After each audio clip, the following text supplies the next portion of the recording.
이 시간 목숨까지 건 참된 사랑, 목숨까지 건 참된 사랑이라는 제목으로 하나님의 말씀을 증거합니다.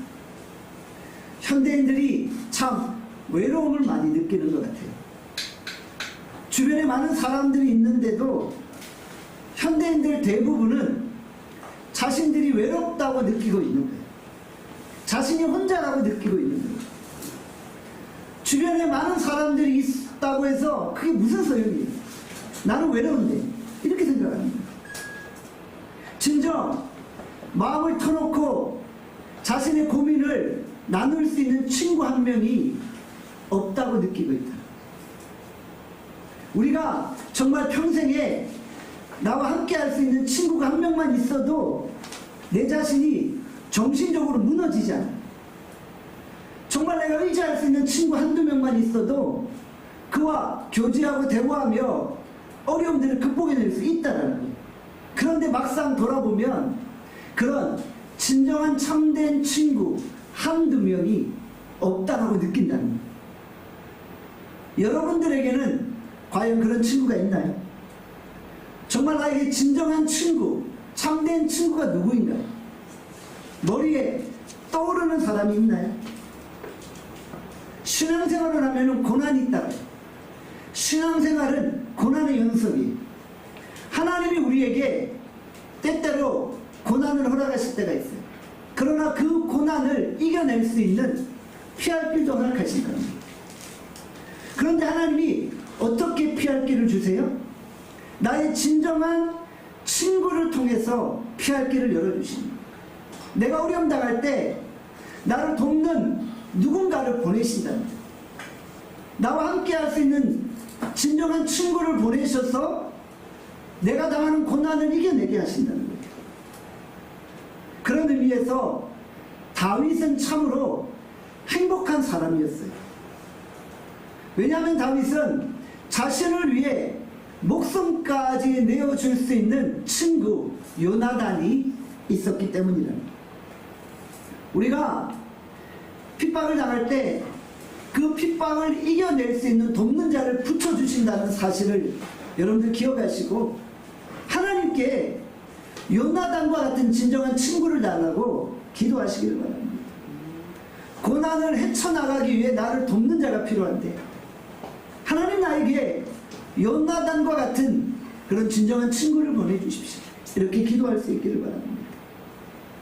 우리가 사람들을 만나면 너무 그 사람들에게 마음을 주고 마음을 터놓을 때가 있어요. 제가 좀 그런 경향이 있어요.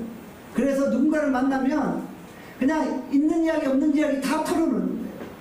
속마음을 다 털어놓는 거예요. 그래서 상대편이 너무 오해를 하는 거예요. 이 사람이 본지도 얼마 안 된 것 같은데 왜 자기의 속 이야기를 다 나에게, 이러면서 오해할 때가 있다는 거예요. 여러분들, 우리가 사람들을 만나고 사람들과 대화할 때 사실은 잘 분별해야 돼요. 왜냐하면 내가 내 속마음을 다 털어놓잖아요. 그러면 그 사람이 나의 대화를 듣고 나를 공격할 때가 있다. 제가 그런 거를 경험해요.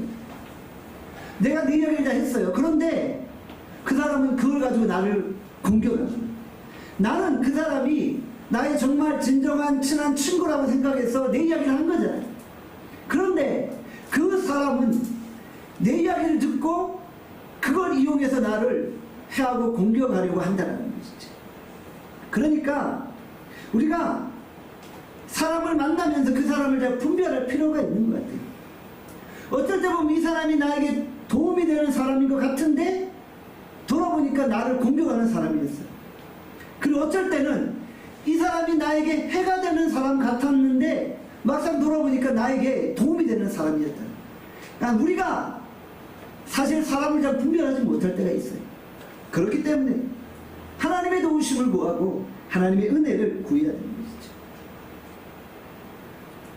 정말 요나단은 다윗을 사랑했던 것 같아요. 우리는 본문을 보면서 요나단이 얼마나 다윗을 사랑했는지를 보게 되어집니다. 요나단의 사랑은 피보다 더 진한 사랑이에요. 혈육보다 더 끈끈한 사랑이었다라는 것이죠. 그래서 성경은 요나단과 다윗의 사랑을 정말 진정한 사랑으로 표현하고 있다. 그러니까 어떤 분은 이 다윗과 요나단의 사랑을 이상한 눈으로 바라봐요. 아니 왜 이렇게 남자와 남자가 이렇게 사랑을 해요? 이거 동성이 아니에요? 이렇게 삐딱한 눈으로 바라보는 경향이 있어요. 절대 그렇지 않습니다. 여기 이 시대가 자꾸 이상한 식으로 흘러가가지고 남자와 남자가 사랑한다면 다 동성애로 생각하는데 그런 사랑이 아니라 이것은 진정한 우정이라는 게 우정. 네. 여러분 남자들끼리는 의리가 있고 우정이 있어요. 네. 여자들이 모르는 남자들만의 그 우정의 세계, 의리의 세계가 있다는 거예요. 제가 미국에서 목회했을 때 저와 함께 신앙생활했던 이 집사님이라는 분이 계세요. 제가 이름은 다 밝히지 않아요. 이 집사님이라는 분이 있어요. 이분이 고등학교 1학년 때 한국에서 아르헨티나로 조기 유학을 가신 거예요. 그래서 왜 갔냐 홀로 알고 봤더니 자기가 중학교 고등학교 때 가장 가깝게 지냈던 친구 때문에 아르헨티나로 갔다는 거예요. 그 친구가 이민을 가는 거예요. 그 가족이 다 이민을 가는데 자기는 그 친구랑 절대 떨어질 수 없다고 생각해요. 정말 내게 정말 중요한 친구고 둘도 없는 친구고 평생 함께할 친구인데 그 친구가 아르헨티나로 이민을 가요. 온 가족이. 그래서 자기가 그 친구 때문에 혼자 아르헨티나로 유학을 떠났다는 거예요. 그 친구랑 헤어지기 싫어서. 제가 그 이야기를 듣고 야, 이 우정은 보통 우정이 아니라고 생각했어요. 좀 어찌 보면 좀 무모한 우정이 아닌가라고 생각해요. 자기 인생을 그 친구에 걸었던 거예요. 그렇게 해서 자기가 고등학교, 대학교를 아르헨티나에서 살다가 결국은 미국으로 이민을 오게 됐다. 그런 이야기라는 거예요. 남자의 우정이나 의리는 이 정도예요. 그냥 잠시 만나고 필요에 따라 만나는 그런 게 아니라 인생을 걸 정도로 만나고 함께 교제하게 되죠. 그러니까 남성들이 의리 때문에 망하는 경우 많잖아요. 아주 친한 친구가 보증 좀 서달래요. 그러면 어떻게 해야 돼요? 해줘야 되나요? 해주지 말아야 돼요. 왜냐하면 성경은 분명히 아무리 친한 친구가 와서 보증 서달라고 해도 서주지 말라고 해요. 그런데 남성들이 그렇나요? 아니잖아요. 남성들은 의리가 있잖아요. 그래서 네가 그렇게 부탁하는데 내가 어떻게 거절할 수 있어? 그러면서 보증 서주는 거예요. 잘 되면 좋은데 그렇게 해서 잘 된 사람 제가 별로 못 봤어요. 다 같이 망하는 경우가 많이 있다는 것이죠. 그러니까 어쨌든 다윗과 요나단은 진정 남자 간의 우정, 진정한 우정을 우리에게 보여주고 있다. 그러니까 우리가 한번 고민해 보는 거예요. 도대체 왜 요나단이 다윗을 그렇게 사랑했을까요? 이유가 무엇이었을까?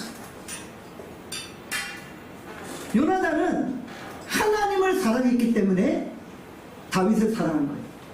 왜냐하면 요나단은 하나님을 너무나도 사랑했기 때문에 하나님이 기름 부으신 사람, 하나님이 진정 사랑하는 사람 다윗을 사랑할 수밖에 없었다. 하나님을 사랑했기 때문에 다윗을 사랑할 수밖에 없었던 거예요. 요나단은 하나님이 다윗을 왕으로 기름 부으신다는 것을 알고 있었어요. 그를 왕으로 세우신다는 것을 알고 있었어요. 그런데 요나단은 하나님을 사랑했기 때문에 하나님의 뜻에 순종한 거예요. 그러니까 하나님을 위해서 자기의 권한과 자기의 위치와 지위도 다 내려놓았다는 거예요. 하나님의 뜻을 위해서 또 자기가 사랑하는 다윗을 위해서 기꺼이 2인자가 되고자 했던 것이죠. 자기는 하나님의 영광을 위해서 1인자가 되지 않기를 결단한 거예요. 내려놓은 거예요.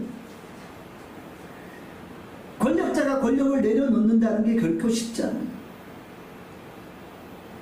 권력자들은 계속 권력을 유지하고 싶어요. 그러니까 독재자가 나오는 거잖아요. 5년만 하고 권력에서 내려오고 싶어요? 아니요. 계속 권력을 유지하고 싶은 것이 권력의 속성이다. 그런데 요나단은 하나님을 사랑하기 때문에 하나님의 영광을 위해서 자기의 고난과 권력도 다 내려놓았다는 것이죠. 요나단의 아버지 사울은 어떠합니까? 사울은 하나님이 다윗을 기름 부어 왕으로 세우신다는 것을 직감했어요. 느꼈어요. 그런데 사울의 마음은 어떠했어요? 이 왕위의 자리를 아들에게 물려주고 싶었던 거예요. 내 아들이 나를 위해 왕이 되기를 간절히 바랬던 거예요. 그런데 다윗이라는 존재가 갑자기 나타난 거예요. 그가 백성들의 신임을 얻고 하나님의 성령의 기름 부으심을 받은 거예요. 그러니까 어떻게 돼요? 그러면 이제 하나님을 사랑하는 사람이었으면 요나단처럼 순종하고 내려놓으면 되잖아요. 시기심, 질투심, 분노하는 마음 다 내려놓고 그냥 하나님을 사랑했기 때문에 하나님께 순종하면 되잖아요. 그런데 사울은 어떠했어요? 이미 하나님의 버림받은 자예요. 하나님의 영광이 그에게서 떠났어요. 그는 하나님을 사랑하지 않았어요. 그는 하나님을 의지하지 않았어요. 그러니까 인간의 그 분노, 질투심, 시기심, 인간의 그 더러운 욕망들만이 튀어나오기 시작합니다. 권력자가 내려놓아야 할 때 내려놓지 못하면 추해지는 거예요. 내려놓아야 하는데 내려놓지 못하면 총 맞아 죽는 경우도 있고요. 쿠데타가 나서 죽는 경우도 있고 비참하게 마지막을 맞이하게 되어진다는 것이죠. 경쟁관계에 있는 사람들은 서로 막 이기고 서로 짓밟고 승리하고자 하는 것이죠.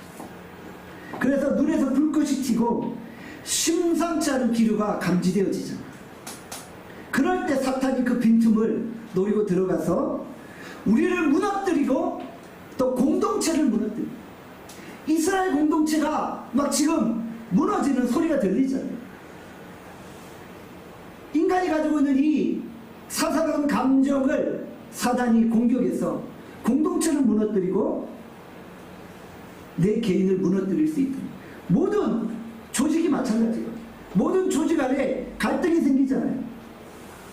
교회 안에서도 갈등들이 생길 때가 있어요. 어떤 조직 안에 갈등들이 생길 때가 있어요. 그 갈등의 원인은 시기심, 질투심이에요. 그럴 때 우리가 그 갈등을 해결하기 위해 내려놓음이 필요하다. 내 것들을 내려놓고 권위 앞에 순종하고 하나님의 뜻에 순종할 수 있어요. 현재의 권력과 미래의 권력 간의 갈등이 일어날 때 어떻게 되냐? 나라가 무너집니다. 현재 권력과 미래의 권력 간의 갈등이 결국 사회를 혼란케 만들 수 있다는 것이죠. 내 것을 내려놓고 진심으로 섬기는 자가 될 때 갈등은 해결되어진다는 것이죠.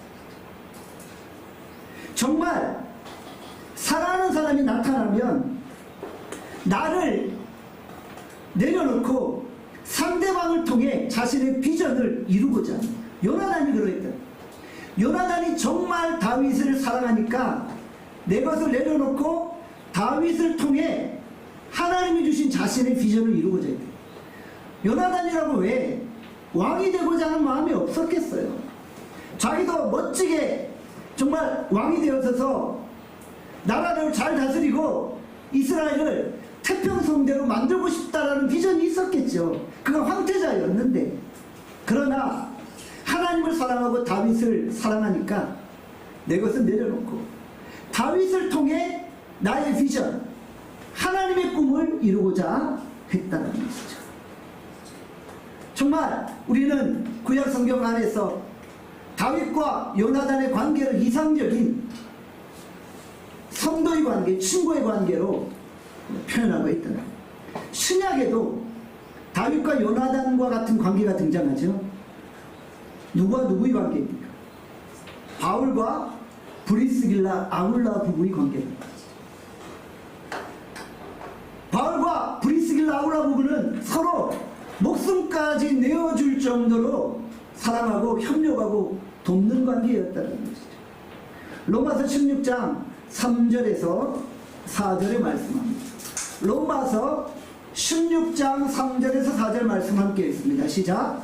너희는 그리스도 예수 안에서 나의 동력자들이 브리스가 아굴라에게 문하나니 그들은 내 목숨을 위하여 자기들의 목까지도 내어 놓았나니 나뿐 아니라 이방의 모든 교회도 그들에게 감사하느니라. 아멘. 바울과 브리스길라 아굴라 부부의 관계가 어느 정도였다라고요? 바울을 위해서 자기의 목까지 내어놓을 정도로 하나 되고 협력하는 관계였어요. 다윗과 요나단의 관계였어요.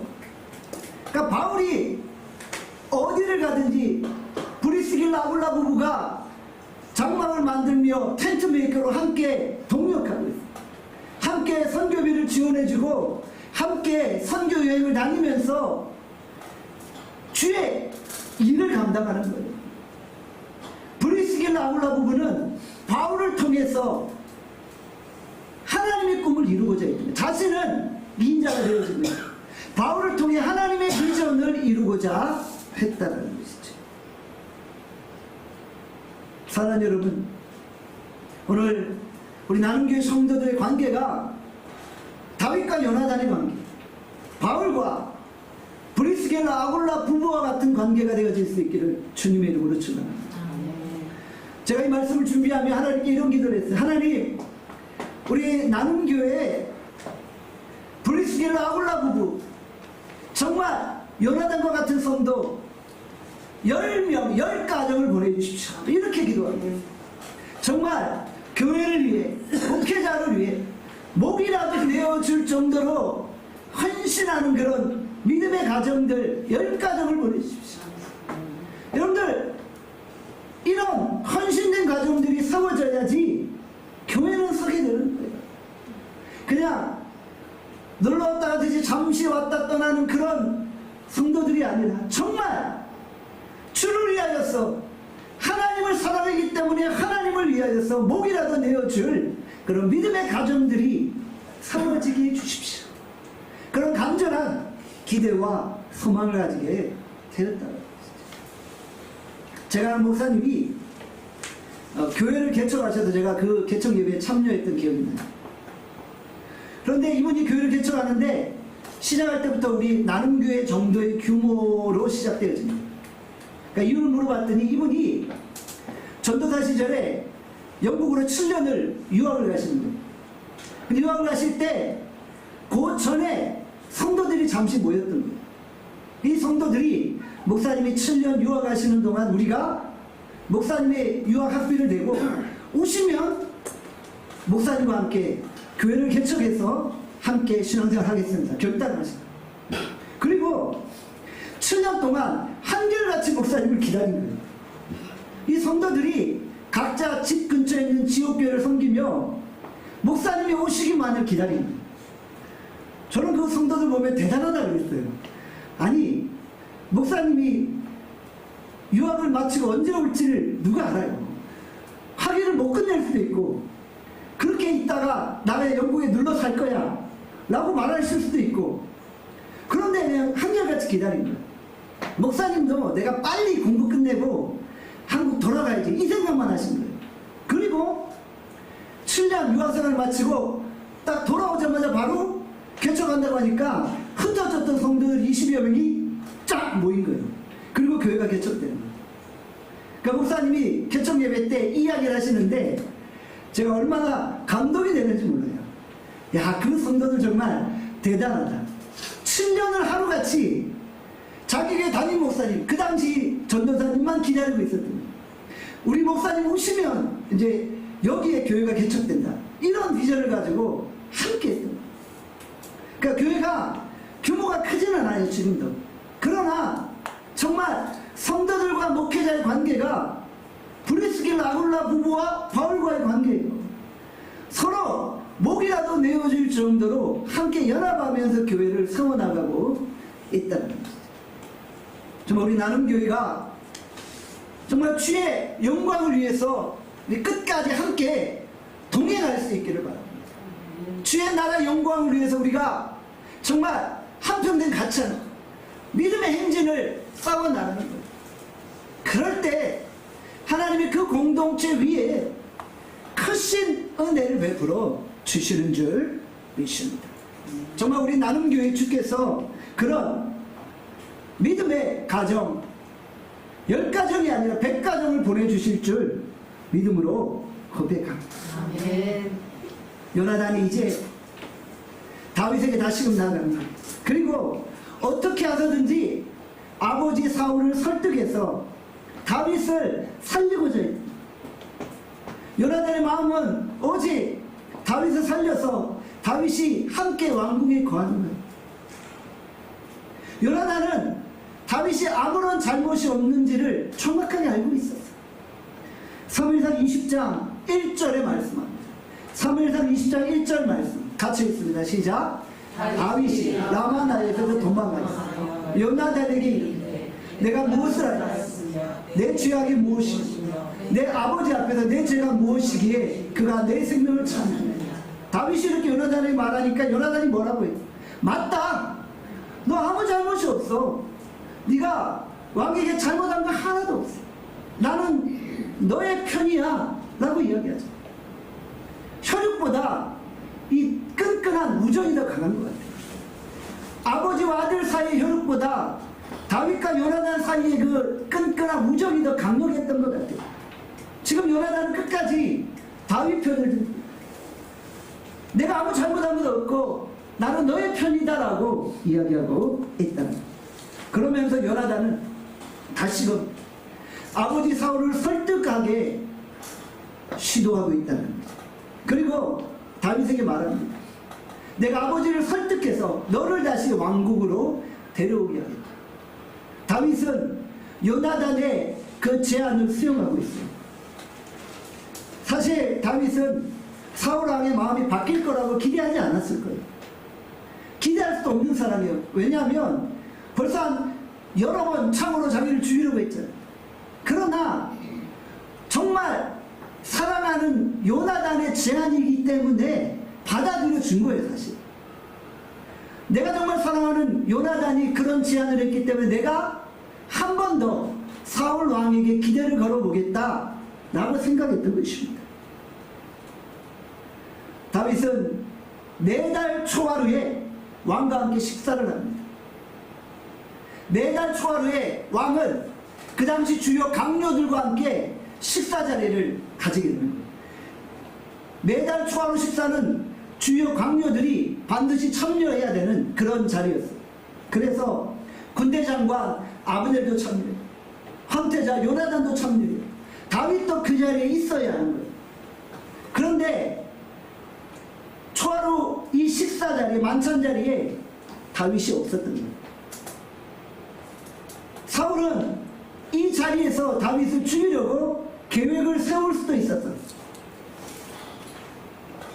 다윗을 죽이려고 침투조를 숨겨놨다가 초하루의 식사 자리에서 다윗이 오면 잡아서 죽이려고 계획했을 수도 있어요.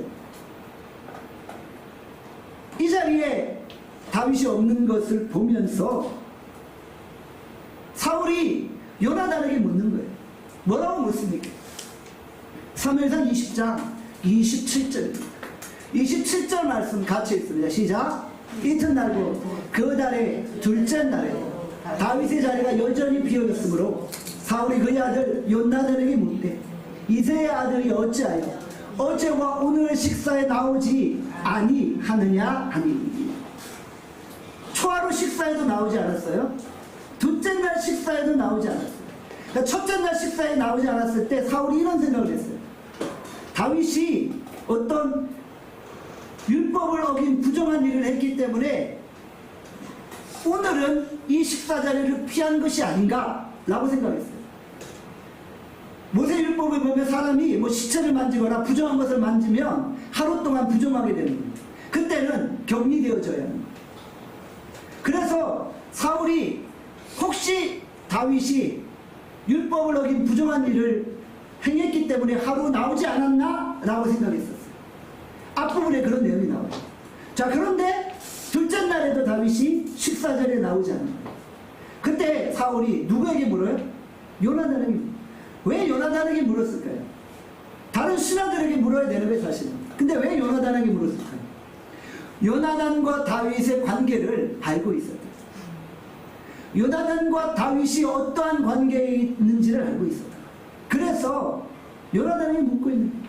어제 식사 자리에도 나오지 않았는데 왜 오늘 식사 자리에도 나오지 않았느냐? 라고 얘기해요. 요나단은 다윗의 대변인이 되었지. 다윗을 변호해주고 있는 거예요. 요나단이 뭐라고 대답합니까? 사무엘상 20장 28절에서 29절의 말씀 같이 읽습니다. 시작.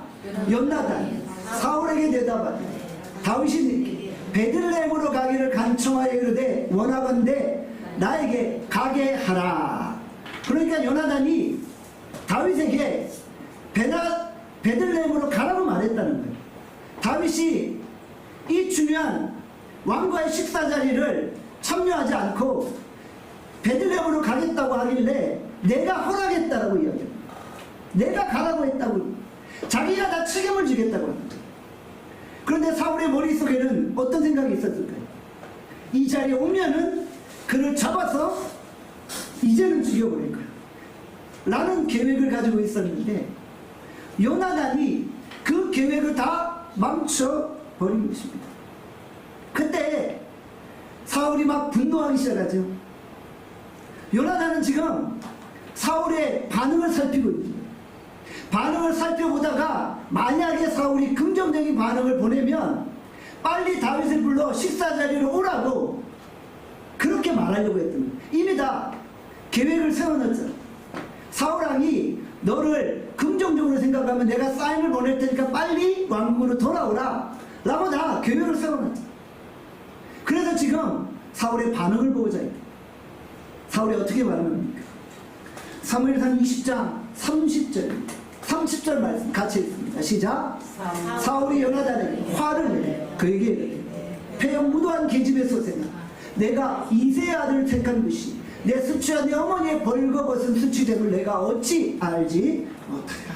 지금 사울이 요나단에게 막 화를 내고 분노하고 있는 거예요. 폐영 무도한 계집의 소생아, 이 반역자야, 이 애비 없는 사생아야, 막 이러면서 막 욕을 하고 있는 거예요. 요나단이 누구입니까? 자기의 아들이잖아요.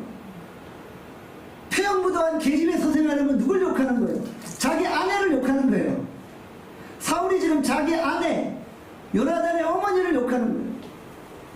어떤 사람이 이 말씀을 보며 요나단이 배다른 자녀 아니야?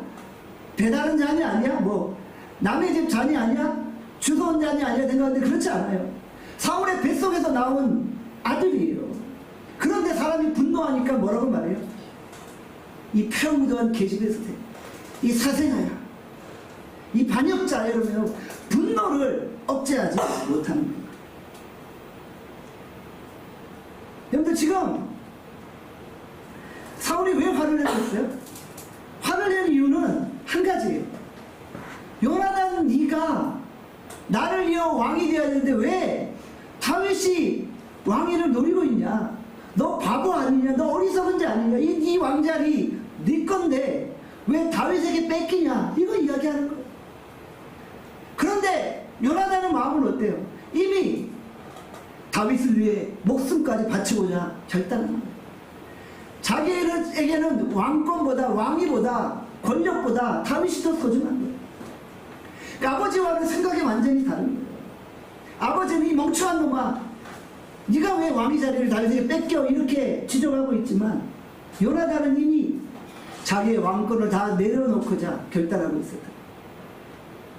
사울이 요나단을 바라보며 분노가 극에 달하고 있죠. 여러분들 아무리 화가 치밀어 올라도 한 말이 있고 하지 말을 말이 있어요. 사울은 분노가 극에 달하니까 경계를 넘어버린 거예요. 모든 경계를 넘어버린 거예요. 자기 아들을 저주합니다. 자기 아들을 폐역 무도한 계집의 소생으로 저주합니다. 완전히 이성을 상실해버립니다. 여러분들 부부싸움 할 때 너무 심한 말 하시면 안 돼요. 넘지 말아야 될 선이 있는 거예요. 부부싸움 하다 보면 막 화가 나잖아요. 그러면은 사람들이 하지 말아야 될 말을 해요. 조상 들먹이면 안 되는 거예요. 네 부모가 어떻고, 네 뭐 아버지가 어떻고, 네 어머니가 어떻고. 여러분 여기까지 나가면 이제 도장 찍자는 거나 마찬가지예요. 그냥 그 사람을 상대로 네가 뭐 어떻고 이 정도까지만 하면 돼요. 그 정도는 이해하는데 사람이 너무 막 이렇게 분노가 극에 달하면 이제 부모님이 막 튀어나오기 시작하죠. 네 부모님이 그래서 네가 그렇고 막 이러면서. 그러면 이제 갈 길은 도장 찍는 것밖에 안 남는 거예요. 분노를 우리가 조절할 수 있어요. 사람이 근데 너무 분노하면 분노 조절 장애 증세가 막 폭발하기 시작합니다. 아버지 사울이 자기의 배에서 나온 친아들 요나단을 주원 자식 폐역한 계집의 소생으로 취급하고 있잖아요. 친아들 요나단이 얼마나 마음이 상했겠어요. 얼마나 요나단이 가슴이 아팠겠어요. 요나단의 그 상처는 이루 말할 수 없을 거예요. 우리가 분노하면 막 다다다다 하지 말아야 될 말들이 막 나오게 됩니다. 여러분 오늘 우리가 입을 잘 다스릴 수 있기는, 분노를 다스릴 수 있기는. 네. 막 분노를 쏟아내며 언어 폭력을 해가는 것은 살인행위나 마찬가지예요. 사실은 예수께서 뭐라고 말씀하셨어요? 형제에게 노하는 자마다 심판받는다고 했잖아요. 마태복음 5장 22절의 말씀, 같이 마태복음 5장 22절에 있습니다. 시작. 나는 너희에게 이르노니 형제에게 노하는 자마다 심판을 받고 형제를 대하여 나가라 하는 자는 공에 잡혀가게 되고 밀어넣음이라 하는 자는 지옥불에 들어가게 되리라.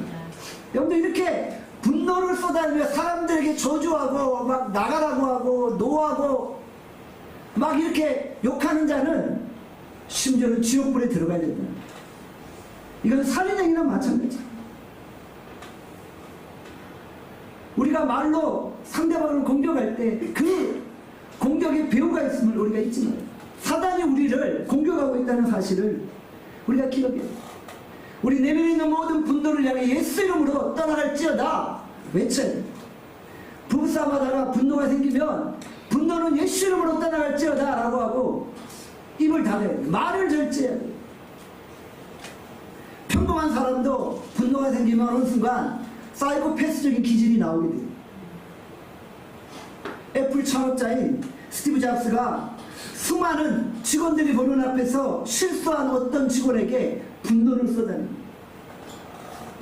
스티브 잡스는 한번 찍힌 직원을 보면 견디지 못하고 집요하게 화를 낸다고. 그래서 그 직원이 회사를 떠나게 만든다고. 어느 날은 직원들과 함께 엘리베이터를 타는데 갑자기 직원에게 뭔가를 물어보는 거예요. 근데 이 직원이 회장님이 물어보니까 당황해서 얼버무리고 대답 못하잖아요. 그 자리에서 바로 분노를 하며 욕을 쏟아내고 결국 그 사람이 회사를 떠나게 되어진다. 제품 출시 기한을 맞추지 못한 그런 직원을 바라보며 막 욕을 쏟아낸다. 이것이 애플의 창업자 스티브 잡스의 이야기예요. 이런 면에서 스티브 잡스는 영락없는 분노 조절 장애 증세가 있는 사이코패스적인 증세가 있어요. 어떤 상황에서 분노를 참지 못합니다. 그런데 사실 사이코패스적인 분노 조절 장애자는 전체 인구의 1%도 되지 않아요. 그들은 선천적으로 뇌에 이상이 생겨서 죄책감을 느끼지 못하고 반사회적인 행동을 하는 거예요. 그런 사람은 소수예요. 대부분은 어떤 상황에서 내 분노를 조절하지 못하는 거예요. 조절하지 못해서 그게 다라는 것이죠. 사울이 지금 분노가 그게 다라니까 다윗에게 갑질을 하고 있잖아요. 여러분들 우리가 직장 생활하면서 상사의 분노를 견디지 못한 경우가 있잖아요. 상사가 막 갑질하면서 욕을 쏟아내는 거예요. 내가 보는 앞에서 막 나를 험담하고 욕하고 막 그러는 경우가 있잖아요.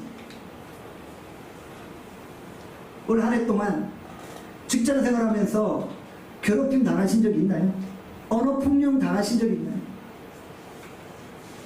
사실 상대방이 나를 말로 공격하는 것은 인간의 본성이기도 해요. 사실 인간은 끊임없이 남을 공격하며 살아오지 않았습니다. 결국 인간의 분노가 전쟁을 일으키는 거예요. 지금 이스라엘과 헤즈볼라, 레바논 사이에 전쟁이 일어나잖아요. 이 전쟁의 원인이 뭐예요? 이게 분노예요. 역사적으로 쭉 이 전쟁을 살펴보면 결국 분노로서 시작되어져. 서로 끊임없는 전쟁의 연속인 거예요. 헤즈볼라가 이스라엘 백성 한 명을 죽였어요. 이스라엘 국민 한 명을 죽였어요. 그러면 그는 누구예요? 나의 형제요, 나의 가족이요, 나의 친구예요. 내 친구가 죽었는데 그 분노를 삭힐 수 없잖아요. 그러니까 레바논, 헤즈볼라를 공격하는 거예요. 헤즈볼라는 그 공격을 당해서 내 가족, 내 친구가 죽었어요. 분노합니다. 내 친구가 죽었는데 가만히 있겠어요? 또 자살 테러 공격을 감행하는 거예요. 그러면 이스라엘은 또 한 백성이 죽어요. 한 국민이 죽어요. 그러면 그 죽음을 보고 가만히 있겠어요? 또 공격하는 거예요. 바로 이 분노가 또 다른 분노, 결국 이 분노가 민족적인 전쟁을 일으키게 되어집니다. 자손 대대로 이어지는 이 중동의 전쟁은 이 지구가 멸망할 때까지 사라지지 않는다.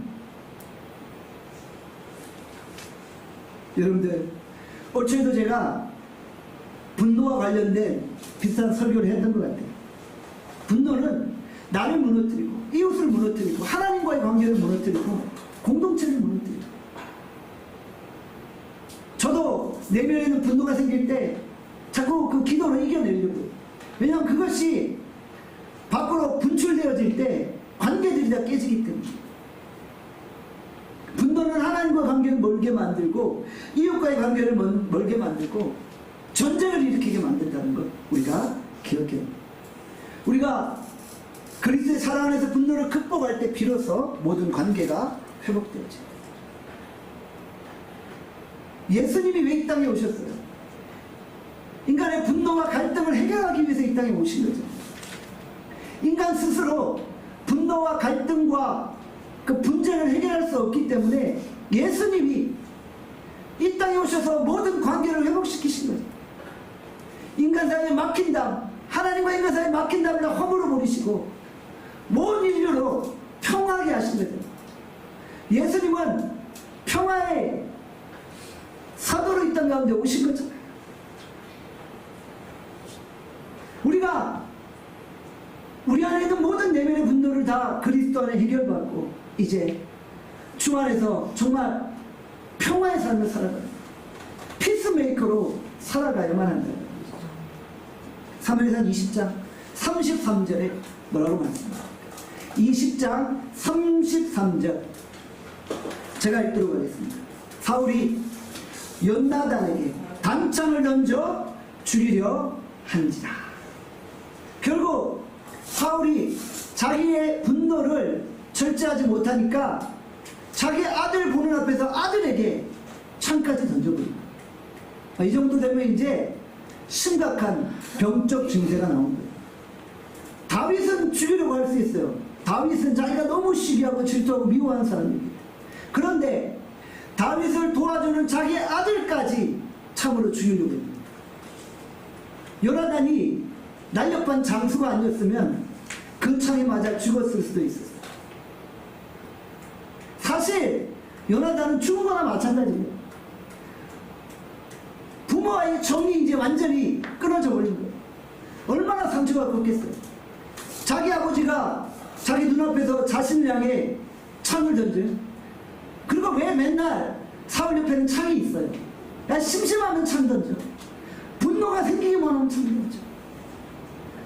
요나단은 더 이상 살아있으나 살아있는 것이 아니에요. 죽은 자랑 마찬가지예요. 그러나 부모에게 그렇게 죽임당할 뻔하고 부모에게 모욕을 당하고 있지만 여전히 다윗을 사랑하고 있다. 피보다 혈육보다 다윗을 더 사랑하는 요나단의 모습을 우리는 보게 되어집니다. 요나단이 왜 다윗 때문에 죽을 뻔했어요? 그만큼 다윗의 사랑이, 그러니까 요나단은 다윗을 위해서 목숨까지 내어줄 정도의 사랑을 가지고 애썼다는 거예요. 사울은 이 분노를 혼자 해결할 수 없어요. 이것은 성령의 기름 부으심으로만 가능한데 이미 그에게 하나님 명이 떠나서 그의 분노는 더 이상 조절되어질 수 없어요. 그래서 남은 인생 다윗 주위로 쫓아다니다가 마지막 비참하게 전쟁에서 블레셋과의 전쟁에서 죽임을 당하죠. 진정한 용서란 분노를 다 해결받고 주 안에서 진정 상대방을 용서하는 거예요. 사랑하는 여러분, 진짜 여러분에게 진정한 친구가 있으신가요? 저는 여러분들이 우리 예수님을 진정한 친구로 모실 수 있기를 바랍니다. 사람을 의지할 수 없어요. 그러나 우리 예수님은 우리의 진정한 친구가 되죠. 예수님은 우리와 하나님 사이를 회복시키기 위해서 십자가를 지신 거예요. 우리가 예수님 앞에 나아갈 때 진정 참된 평화와 회복을 경험하는 것이죠. 오늘 주께서 우리의 내면의 모든 분노도 다 즐겁게 하시고 성령으로 기름 부으시고 우리의 마음과 영혼을 새롭게 하시고 주님의 진정 우리 안에 연나단과 같은 친구 관계를 회복시켜 주시기를 주님의 이름으로 축원합니다. 기도하겠습니다. 사랑과 자비의 은혜가 풍성하신 하나님, 오늘도 우리가 정말 주님만을 의지하고 주님만을 바라보며 걸어갑니다. 하나님, 내 내면에 있는 모든 분노들을 주의 성령으로 해결받게 하여 주시고 나사렛 예수 그리스도의 이름으로 모든 내면의 분노들이 사라지게 하여 주시고 하나님, 내가 진정 주님을 내 진정한 친구로 삼고 주님과 동행합니다. 위기의 때 주께서 나를 돕는 친구들을 보내셔서 그 친구로 말미암아 위기를 극복할 수 있도록 인도하여 주시고 정말 내 안에 성령의 충만함이 끊이지 않게 하여 주시고 그 능력으로 걸어갈 수 있도록 은혜 베풀어 주시오. 하나님, 분노가 생길 때 실수하지 않게 하시고 말로 실수하지 않게 하시고 성령의 지배를 받도록 우리를 붙들어 주시오. 하나님, 우리의 내면을 치료하여 주시오. 하나님, 이 시간 우리의 내면을 만져주시오. 우리의 내면에 인간의 본성이 시기, 질투, 분노, 절제하지 못하는 마음 다 예수 이름으로 치료하시고 주 안에서 새로운 피조물로 회복될 수 있도록 역사하여 주시옵소서. 감사드립니다. 예수님의 이름으로 기도합니다. 아멘.